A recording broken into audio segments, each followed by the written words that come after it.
morning, Pastor Steve here. Along the same train of thought, let's turn over to Isaiah, if you will.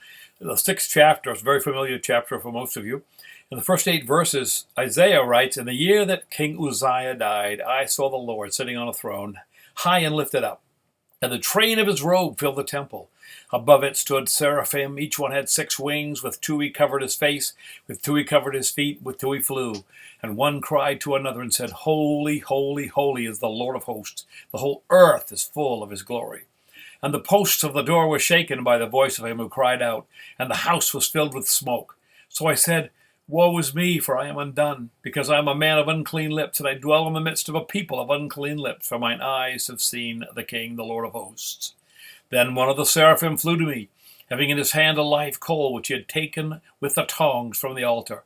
And he touched my mouth with it and said, Behold, this has touched your lips. Your iniquity is taken away, and your sin purged. Also I heard the voice of the Lord saying, Whom shall I send? And who will go for us? Then I said, Here am I, send me. This week we've kind of looked at the call of God that expects a response. Now Isaiah was one of the most righteous men of his day. He was pretty good as far as peoples goes. But one day he saw his righteousness in contrast to the holy, holy, holiness of God. And it caused him to fall flat on his face. He understood it. I'm unclean. The world around me is unclean in comparison to the transcendent holiness of Almighty God. Paul captures that a bit when he says all have sinned and fallen short of the glory of God in Romans 3:23.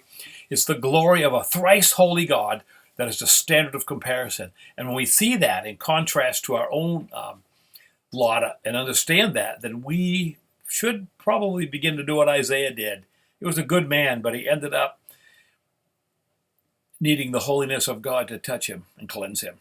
When he understood that, then he began to cry, Whom shall I send and who will go for us? And Isaiah said it. Dude, here I am, send me. Each of us who have heard the call of God and been confronted with his holiness must make a response. He's called each of us just as we are, and he cared enough not to leave us where he found us. He begins his work of sanctification in us. And then he cries out to the saints, Whom shall I send? Who will go for us? And I believe it delights his Father heart when we respond, I'm here, Daddy. Here am I. Send me. You ponder that. Pastor Steve.